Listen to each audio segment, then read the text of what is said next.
The body of God. Rabbi Ishmael said, I saw the King of Kings, the Holy One, blessed be he, sitting on a throne, high and exalted, with his soldiers standing before him on his right and on his left. The prince of the continents, Metatron, spoke to me. What is the measure of the stature of the Holy One? Blessed be he, concealed from all creatures. The soles of his feet fill the entire universe.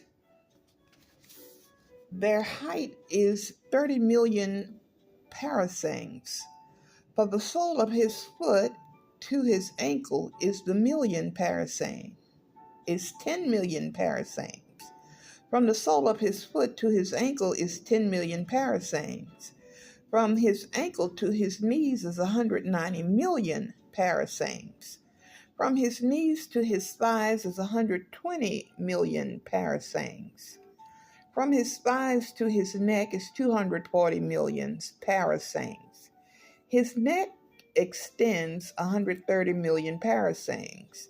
The circumference of his head is over 3 billion parasangs, something the mouth cannot express nor the ear hear.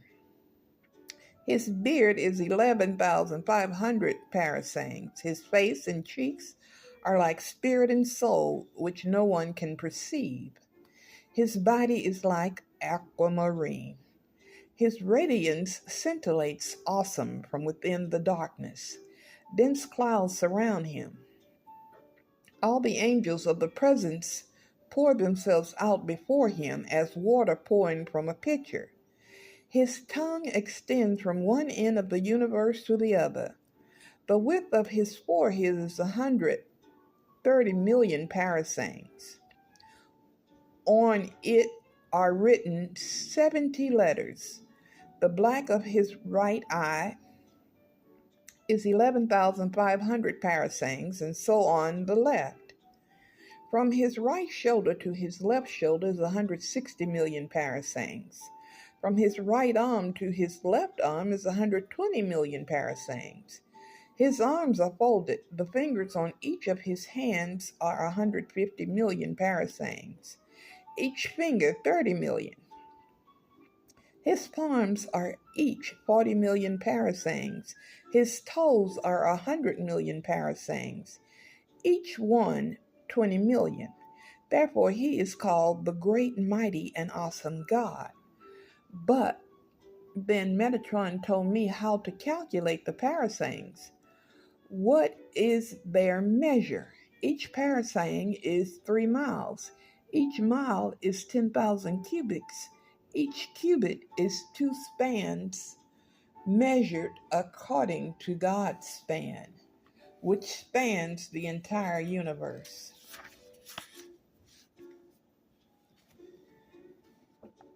Yah, YHVH, Seifirot, engraved 32 wondrous paths of wisdom, creating the universe in 3 ciphers: boundary, language, and number. 10 Seifirot, Bilimah, numerals of nothingness, entities of emptiness, and 22 elemental letters. 10 Seifirot, Belimar, corresponding to the 10 fingers, 5 opposite 5, with the covenant of oneness precisely in the middle, in the word of the tongue and in circumcision. 10 Seifirot, Belimar, 10 and not 9, 10 and not 11, understand in wisdom. Be wise in understanding. Examine them, pour them, explore them.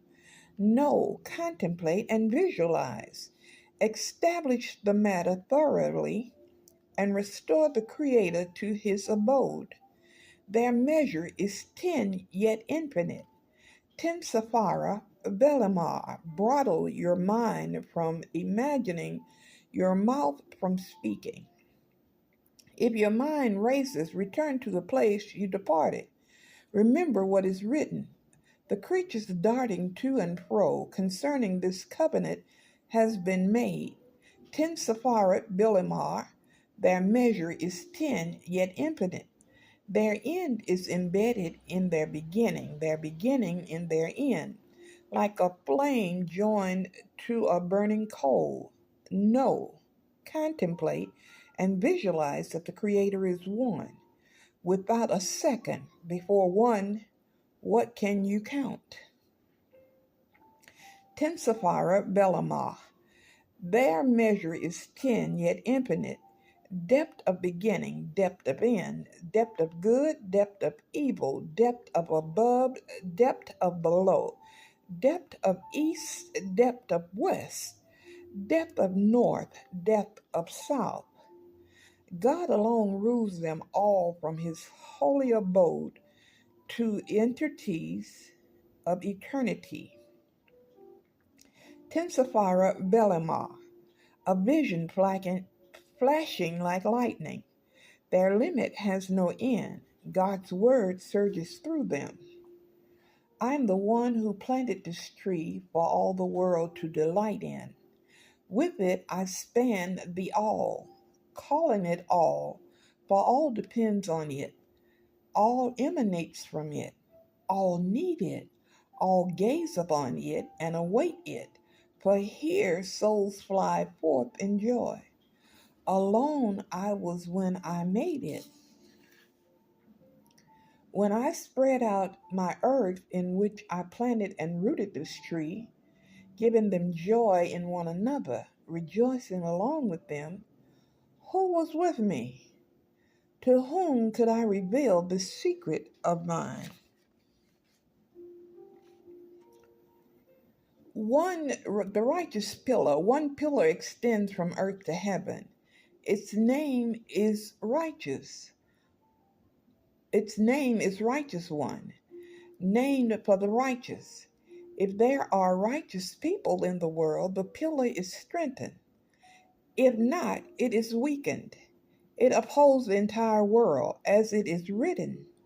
The righteous one is the foundation of the world. If it weakens, the world cannot endure. So if the world contains just one righteous person, that person sustains the world. The righteous one stands gazing out at humanity. When he sees human beings engaged in Torah and mitzvot, seeking to refine themselves, to conduct themselves in purity, then the righteous one expands, filling himself with all kinds of flowing emanation from above to pour in Shekinah, the divine presence, in order to reward those purifying themselves, those cleaving to Torah and mitzvah. Thus, the entire world is blessed by those righteous humans, and Shekinah is likewise blessed through them. But if God forbid, humans defile themselves by distancing themselves from Torah and mitzvah, by perpetrating evil, injustice, and violence, then the righteous one stands to gaze at what they have done. When he sees, he gathers and contracts himself, ascending higher and higher. Then the flow of all the channels ceases, and Shekinah is left dry and empty, lacking all good. One who understands this secret understands the immense power a human has to build and to destroy. Now come and see the power of the righteous. They can unite all the Sephira, harmonizing the upper and the lower worlds. The secret of Sabbath. She is Sabbath, united in the secret of one, to draw upon her the secret of one. When Sabbath enters, she is alone, separated from the other side, all judgments removed from her. Basking in the oneness of holy light, she is crowned over and over to face the Holy King. All powers of wrath and masters of judgment flee from her. There is no power in all the worlds aside from her. Her face shines with the light from beyond. She is crowned below by holy people, all of whom are crowned with new souls. Then the beginning of prayer, blessing her with joy. with beaming faces.